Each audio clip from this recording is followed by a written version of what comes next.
दोस्तों जरा एक बार सोच कर देखिए कि अगर चांद हमेशा के लिए फट कर तबाह हो जाए तो क्या होगा।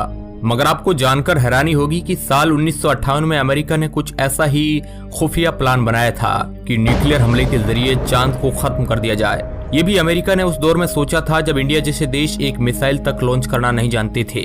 सोचने वाली बात है कि जापान देश पर एटम बम गिराने में सफल होने का ये मतलब थोड़ी है कि आप पूरे यूनिवर्स में किसी भी हिस्से पर जब चाहो तब न्यूक्लियर हमला कर दो, वो भी बिना ये सोचे कि इसके कितने घातक परिणाम हो सकते हैं। जरा सोचिए, सन 1958 में ये प्लान बनाने से पहले क्या अमेरिका ने ये सोचा था कि पूरे के पूरे चांद को उड़ा देने से हमारे समुद्र में मौजूद मरीन लाइफ कितनी अफेक्टेड होगी। इन्हें शायद पता भी नहीं होगा कि चांद की मौजूदगी पृथ्वी के लिए कितनी जरूरी है। अरे भाई, चांद केवल फिल्मी गानों में खूबसूरती की नुमाइश करने के लिए नहीं है, बल्कि इस नेचुरल सैटेलाइट के रहमो करम पर ही धरती पर लाइफ एग्जिस्ट करती है। पक्षी के जंगल में चहचहाने से लेकर बीच में उठती लहरों तक सब कुछ चांद के भरोसे चल रहा है। ये कोई दिवाली का पटाखा या रॉकेट नहीं है जिससे फोड़कर आतिशबाजी का मजा लिया जाए। हम चांद की बात कर रहे हैं, इससे होने वाले विनाश केवल कुछ पल का नहीं है बल्कि सदियों का हो सकता है। अगर आप सोच रहे हैं कि कैसे, तो बस वीडियो के आखिर तक बने रहिए। आपके सभी सवालों के जवाब इसी वीडियो में छिपे हुए हैं।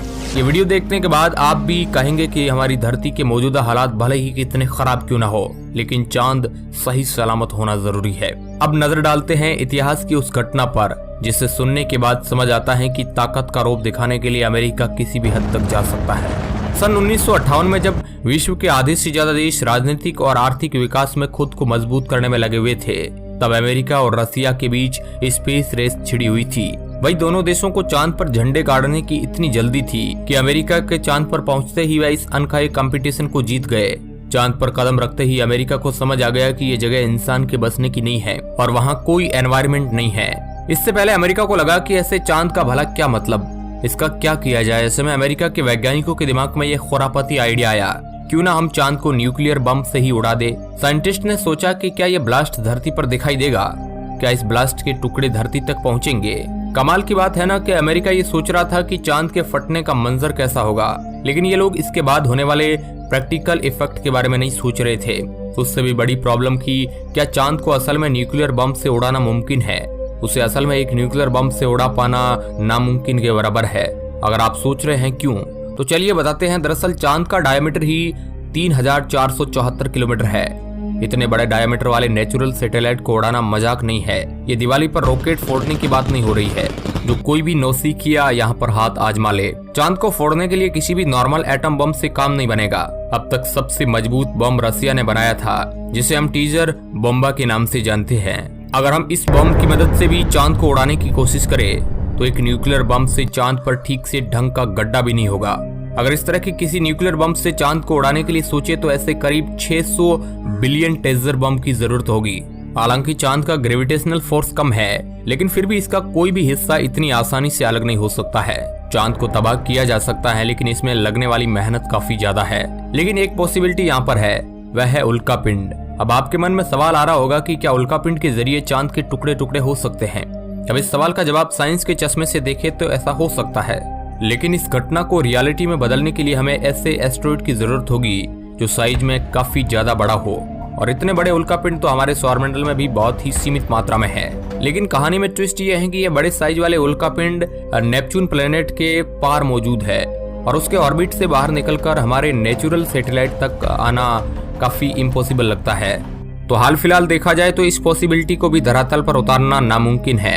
अब सवाल आता है कि आखिर क्या चांद खुद फट सकता है। तो आपके दिमाग में उठने वाले इस सवाल के जवाब को भी एक्सप्लोर कर लेते हैं।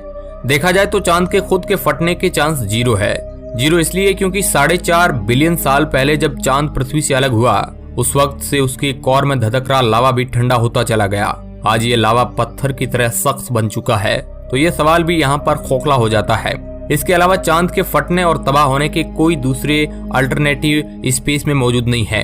लेकिन एक बार उदाहरण के लिए मान लीजिए कि चांद फट जाता है, तो क्या आप जानते हैं कि उस वक्त का मंजर क्या होगा। सब कुछ बर्बाद। समुद्र का कंट्रोल सूरज के हाथों में चला जाएगा। चारों तरफ बर्बादी की लहरें उठने लगेगी। सूरज का गुरुत्वाकर्षण बल पृथ्वी के पानी पर इतना ज्यादा प्रभाव नहीं डालेगा। फिर क्या, समुद्र में बहुत ही ऊंची ऊंची लहरें उठना शुरू हो जाती है। ये लहरें इतनी ऊंची होगी कि बड़े बड़े शहरों को भी अपने तेज बहाव के साथ बहा कर ले जाएगी। ये तबाही इतनी भयंकर होगी कि 5 मिनट बाद धरती पर मौजूद सभी आइलैंड पानी से डूब जाएंगे। हमारी पृथ्वी 23.5 डिग्री पर झुकी रहती है और चांद इसे यहाँ पर स्थिर रखता है। चांद के तबाह होते ही पृथ्वी की रोटेशन में भारी बदलाव होगा और जब चांद नहीं होगा तो धरती अपना बैलेंस खो देगी और पृथ्वी किसी भी दिशा में लुढ़कना शुरू कर देगी। और फिर होगा ये कि पृथ्वी पर या तो कोई भी मौसम रहेगा या फिर कभी भी कोई सा भी मौसम बदल जाएगा। अचानक होने वाला ये बदलाव पूरी साइकिल को बदल देंगे। ऐसा भी हो सकता है कि रेगिस्तान में बारिश और बारिश वाले क्षेत्र में सूखा रेगिस्तान बन जाए। ऐसा भी हो सकता है कि नॉर्थ पोल पूरी तरह से सूरज की ओर एक्सपोज हो जाए, जिससे पूरी बर्फ केवल कुछ ही दिनों में पिघलकर पानी का रूप अख्तियार कर ले। इसके बाद चारों तरफ से आई आफत से बचना किसी भी इंसान के हाथ में नहीं होगा। शुक्र मानिए कि हमारा चांद सही सलामत है। पृथ्वी पर आज जो एक दिन 24 घंटे के बराबर होता है वह हमारे चांद की देन है। इसके अलावा चांद का ग्रेविटेशनल पुल पृथ्वी की रोटेशन को धीमा करने का काम करता है। ऐसे में चांद के खत्म होते ही पृथ्वी आजाद होगी अपने मन की स्पीड से रोटेट करने के लिए। अगर आप सोच रहे हैं कि रोटेशन में होने वाला हेर फेर काफी छोटा होगा तो जान लीजिए कि ग्रेविटेशनल पोल से आजाद होते ही अर्थ 3 से 4 गुना ज्यादा स्पीड से रोटेट करेगी, क्योंकि चांद के चलते पृथ्वी की स्पीड 3 से 4 गुना ज्यादा कम है। रोटेशन स्पीड में बदलाव होते ही पृथ्वी पर एक दिन न केवल 6 से 7 घंटे का होगा बल्कि मौसम में भारी बदलाव देखने को मिलेगा। अब मामूली हवा भी आपको तूफान जैसी लगने लगेगी। हवा के बड़े से बड़े बवंडर बनेंगे जो कि 480 किमी प्रति घंटे की रफ्तार से ट्रेवल करेंगे और अपने साथ सब कुछ उड़ा ले जाएंगे, जिस वजह से धरती पर मौसम का चक्रव्यूह पूरी तरह बदल जाएगा और ये बदलाव हर घंटे महसूस होगा। और जब चांद फटेगा उसके तुरंत बाद अब आप आसमान की ओर देखेंगे तो चांद के टुकड़े आपको नजर आएंगे। अगर आपको आसमान में आतिशबाजी का शौक है तो खुश हो जाइए, क्योंकि जैसे ही ग्रेविटेशनल के चलते ये सभी टुकड़े धरती की ओर आएंगे आपको लूनर शोवर देखने को मिलेगा। लेकिन यहाँ पर ट्विस्ट ये है कि इससे आपकी जान भी जा सकती है, या फिर यूं कहे कि आपकी जिंदगी की आखिरी आतिशबाजी हो सकती है। हम ऐसा इसलिए कह रहे हैं क्योंकि ये टुकड़े लाखों करोड़ों की तादाद में धरती की ओर आएंगे। अगर इनका साइज छोटा रहा तो ये पृथ्वी के वातावरण में आते ही जल जाएंगे, लेकिन बड़े टुकड़ों के साथ ऐसा नहीं होगा, बल्कि ये टुकड़े कहीं पर भी गिरकर सब कुछ बर्बाद कर देंगे। ऐसा भी हो सकता है कि आधी से ज्यादा आबादी की जान चली जाए, क्योंकि आग में लिपटे हुए भारी पत्थर समुद्र से लेकर धरती पर कहीं भी बरसेंगे। इनके गिरने की शुरुआत के साथ पानी और जंगलों में रहने वाले जानवरों का सफाया होना शुरू हो जाएगा। लेकिन चांद के फटने का केवल यही इफेक्ट नहीं होगा, बल्कि इसके बाद जो होगा वो आप जो सोच रहे हैं उससे 7 गुना ज्यादा विनाशकारी है। जो लोग इस विस्फोट से बचेंगे उन्हें इससे भी ज्यादा गंदी मौत नसीब होगी, क्योंकि चांद के जो लाखों पत्थर पृथ्वी के वातावरण में जलकर खत्म होंगे उनसे अचानक धरती के वातावरण में भयंकर गर्मी पैदा होगी। पृथ्वी का तापमान तेजी से बढ़ेगा।